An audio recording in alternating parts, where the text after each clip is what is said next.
Alamat ng langgam. Sa isang malayong bayan ay may isang mag-anak na sobrang sipag.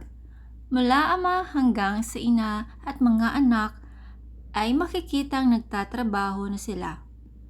Pagsikat pa lang ng araw, marami ang naiinggit sa samahan ng mag-anak dahil lahat ay nagtutulungan. Ang kasipagan ng lahat ng miyembro ang dahilan kung kaya naman kapansin-pansin ang tuwina ay masagana nilang ani.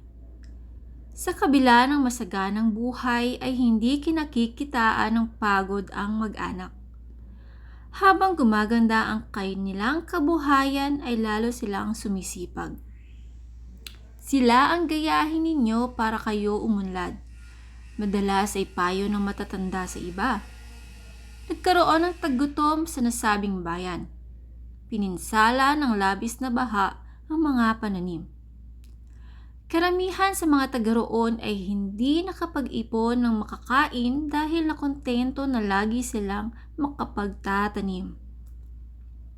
Mabuti na lamang at mabuti ang loob ng masisipag na mag-anak. Hinati nila sa mga kababayan ang mga pagkaing inipon nila.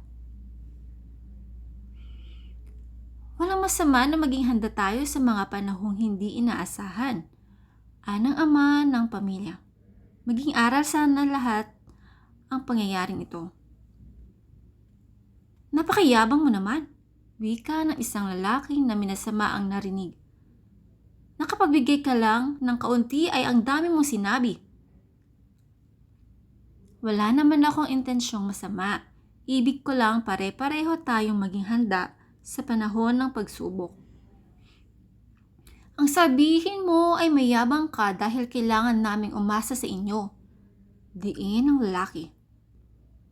Natigil lamang ang diskusyon ng mamagitan ng isang matanda. Sinabi nito na mas kailangan nila ang magkasundo kaysa mag-away.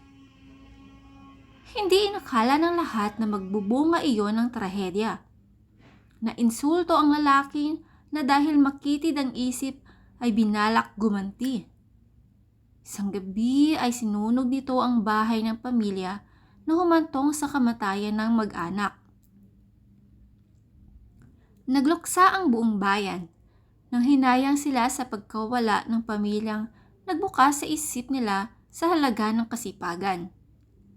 Ilang buwan nang makaraang mailibing ang mag-anak, dalawang matanda ang dumalaw sa nasunog na bahay. Agad ay napansin nila ang isang grupo ng maliliit na insektong namamahay sa isang bahagi ng bakuran. Nakalinya ang mga ito at bawat isa ay may dalang butil na iniipon sa tirahan nila. Nagkatinginan ang dalawang matanda. Alam nilang ang mga insektong iyon ay masisipag na mag-anak. Tinawag nila itong mga langgam.